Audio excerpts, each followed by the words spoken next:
Wakes up the air dodge and Armado. These moments are burned into the fighting game history. Iconic victories that make us shout at a screen, stand up from our seats, and celebrate the absolute peak of competitive play. But what makes these games competitive? Is it the mechanics, the players, or something else different? In a genre with so many different styles, systems, and communities, it's easy to ask, what does it mean for a fighting game to be truly competitive? Let's find out.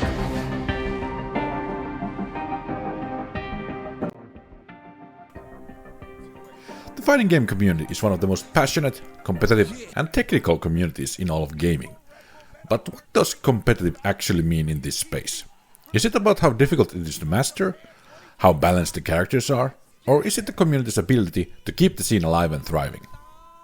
In this video, we are going to break down the real pillars of competitive fighting game.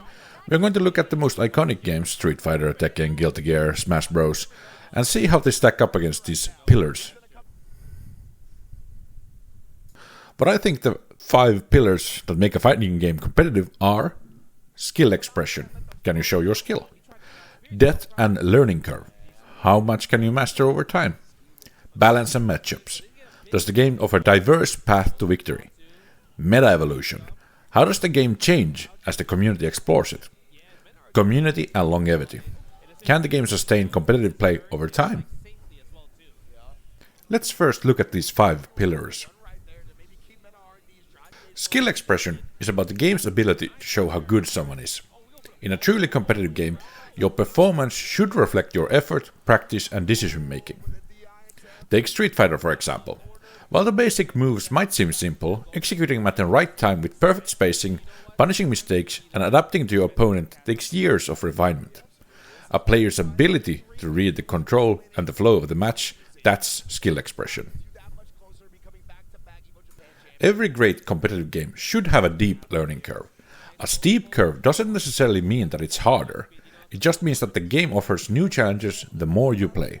A game like Tekken is known for its massive skill ceiling, requiring mastery of intricate movement, combos, and understanding of each character's playstyle. But what's more important here is the growth a player experiences.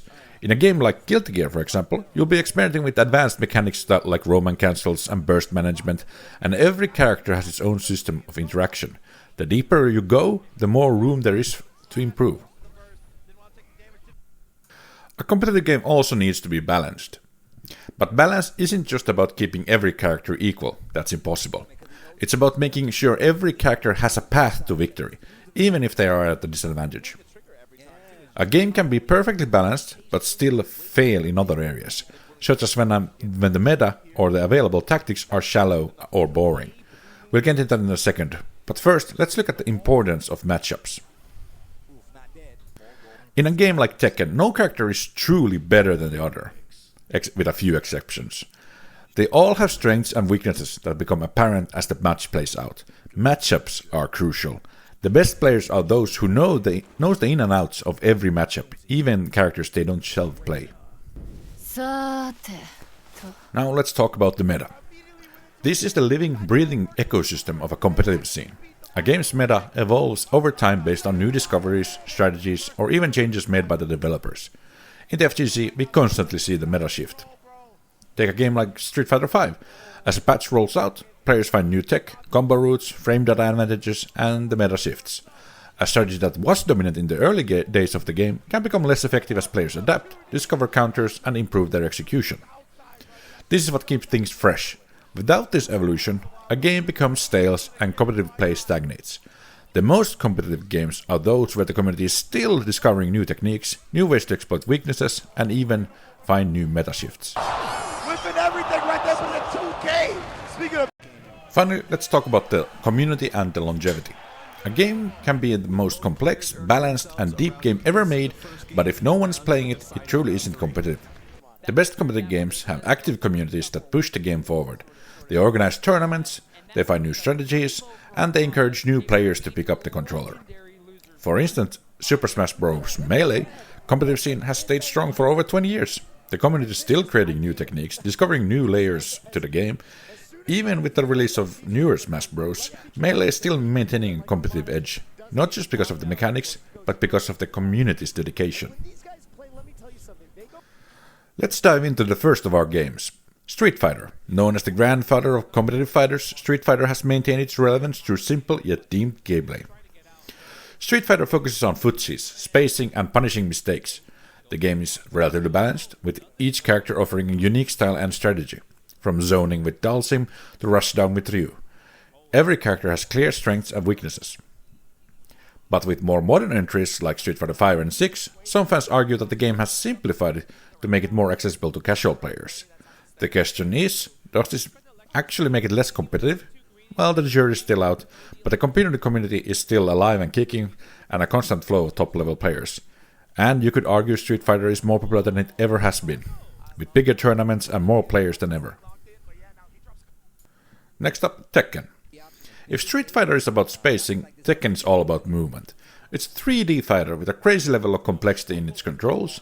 Tekken players spend countless hours learning how to move, punish, and outplay their opponents. With Tekken, each character has a unique set of moves and tricks, and mastering every character is a monumental task. But Tekken also has a reputation for a steep learning curve. To really compete at the highest level, you need to learn things like Korean backdashing, movement cancels, and much more. Is it too complex for newcomers? Maybe, but even Tekken is getting more and more casual friendly, as they say. And this complexity is in the end what makes Tekken Tekken. Guilty Gear is then another beast entirely. While many games focus on simplicity and accessibility, Guilty Gear embraces complexity. Roman cancelled, faultless defense. Stry has brought the complexity back down and simplified many of the mechanics from previous iterations. The game still offers an incredible skill ceiling, especially with its advanced tech, tight execution required for top tier play, and something only Guilty Gear really has. And then we have Smash, a game that's been subject to much debate. Is it even a fighting game? And what makes it competitive? While its mechanics are drastically different from traditional fighters, Smash still offers a massive competitive scene. Melee especially is known for its insane tech and depth. The speed, precision and control needed to excel at Melee have led to some of the most intense, high-level plays we have ever seen. Ultimate, on the other hand, introduces a more accessible approach with a large cast and less complex mechanics, but this competitive scene is still going strong. The community for both versions is passionate and continues to evolve, with new strategies and techniques coming out all the time. And the longevity of Melee's scene is a testament to how community-driven competitive play can keep a game alive for decades. When we talk about competitive fighting games, we have to consider the perspective of the pros. Top-tier players like Daigo, Sonic Fox, Leffen, and Arslan Ash have dedicated their lives mastering their craft. Sonic Fox, for example, values creativity and the ability to adapt mid-match. Leffen, known for his precision in Smash, talks about sheer mental fortitude required to perform under pressure. Meanwhile, Daigo, Street Fighter legend, focuses on the importance of consistency and the ability to maintain focus during long sets. Each pro finds different game competitive depending on what they value. For some, it's the sheer execution technical skill.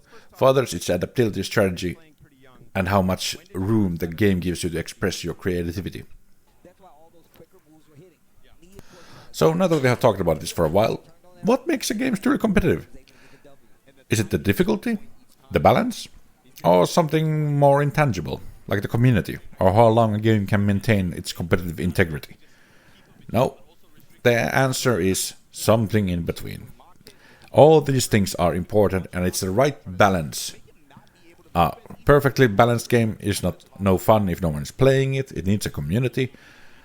And no one wants to play if the community is garbage or toxic.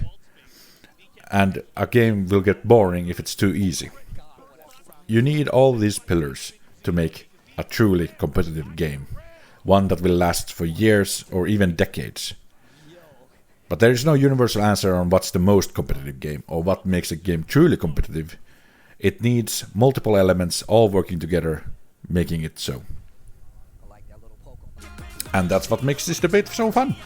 You can argue that Tekken is the most competitive game because it's so complex. Or you can argue that Smash is much more competitive because it has a much bigger player base. So there's more people to fight against. But there's no universal answer here. And that's what makes it so fun.